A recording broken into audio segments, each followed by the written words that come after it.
Welcome to the Shannon Atchison Show, real business talk for real life. I'm Shannon, creative business coach, digital product lover, and your strategy sidekick. I've built a business that fits my life, and now I help other women do the same. No hustle, no fluff, just smart, honest conversations about building a business that works for you. Let's dive in. Okay, here's the deal. After every guest episode, I like to pause for a sec to pull out the good stuff. The moments that made me nod, scribble notes, or rethink something I thought I believed. There's always something they say that sticks with me. A tip, a mindset shift, a smarter way to do something. And I don't want these conversations to just sound good. I want them to help you build a business that actually fits your life. And I figure if I needed to hear it, maybe you did too. So this episode, it's just that, the gold, the stuff you can actually use. Short, punchy, and straight to the point. So you can take what you need and run with it. So in my interview the other day with my friend Danielle Driscoll, there were some really good key takeaways that I wanted to sort of bring front of mind and share with you again. So I'm going to share 7 real world lessons for creatives, sort of based on that conversation with Danielle. So the first thing is, everyone is creative.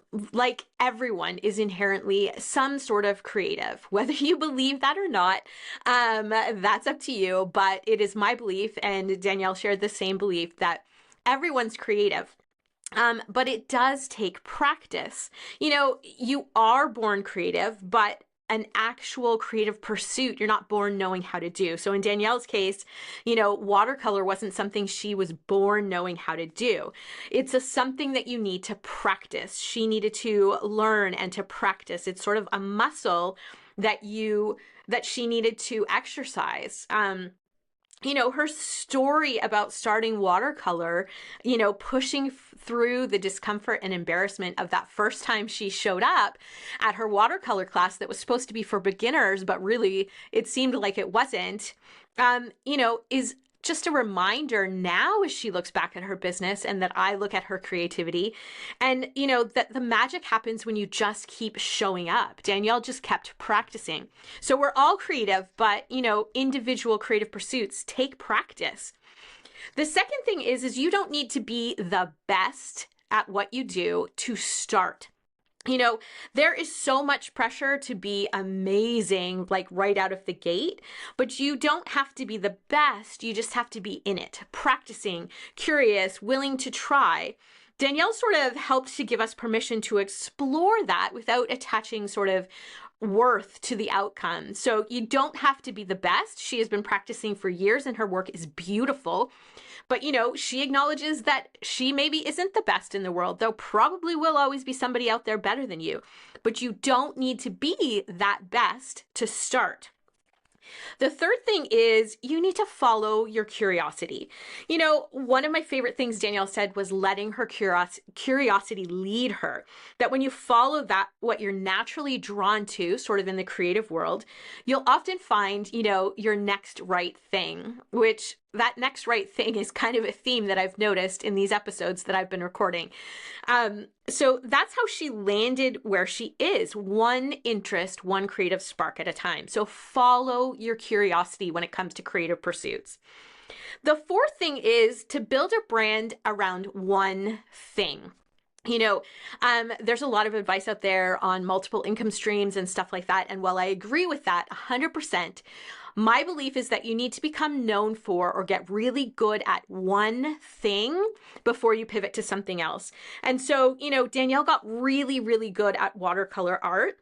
And around that, she has built multiple income streams, right? Like people know that she's good at watercolor and they come to her from that, but her income streams come from workshops and her own paintbrush line and, you know, watercolor workbooks and different things like that. And as well as her own products like cards and art and stuff like that. And so she's known for one thing, but has built multiple income streams around that, which I think is super, super key when people say, to have multiple income streams, you know, you have to be good at one thing and become known for that, and then you can build around that.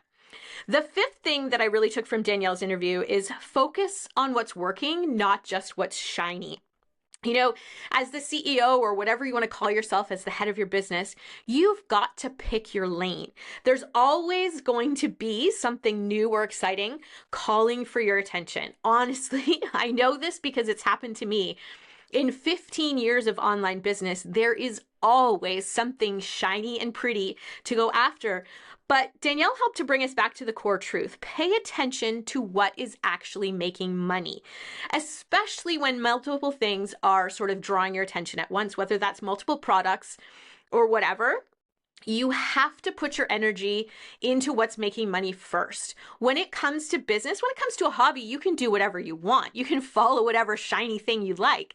But when it's a business and you are the boss of that business, the CEO, the COO, whatever you want to call yourself, you have got to make the choices and put your energy and time into the things that are making money. Okay, number 6, let your mistakes teach you. You know, Danielle's story in our interview, which if you haven't listened to it yet, go back and listen to it. It's a great interview. It was so much fun. But her story about, you know, that first watercolor lesson she went to, prior to that, went to the craft store and bought the cheapest brushes because she didn't know any better.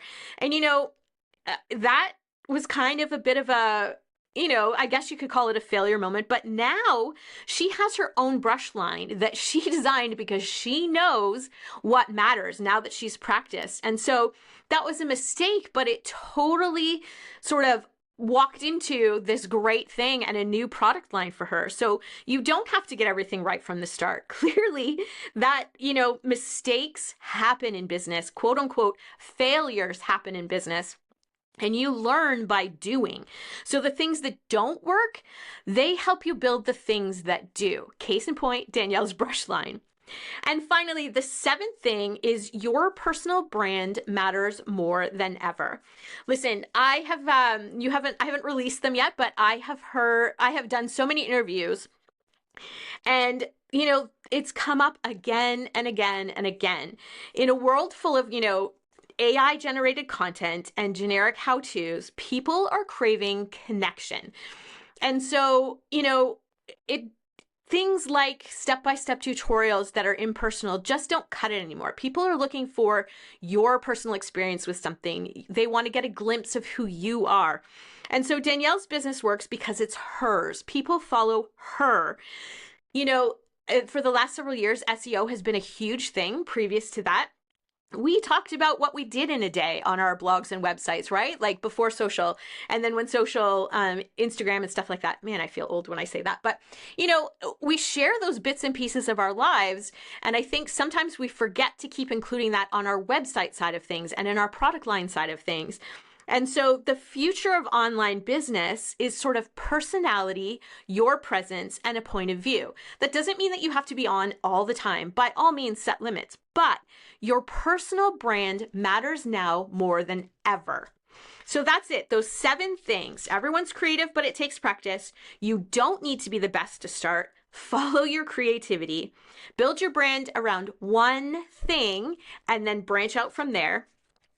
Focus on what's working, not what's shiny. Let your mistakes teach you, and your personal brand matters more than ever. Those are the 7 key takeaways from my interview with my friend Danielle Driscoll. And I just really think that those are key points to keep in mind as you build. Okay, that's it for today. Just a few takeaways to tuck in your back pocket or to try out this week. If one of them hit home, I'd love to hear. Email, DM me, or leave a review. And if you haven't listened to the full interview yet, go back and hit play. It's totally worth a listen.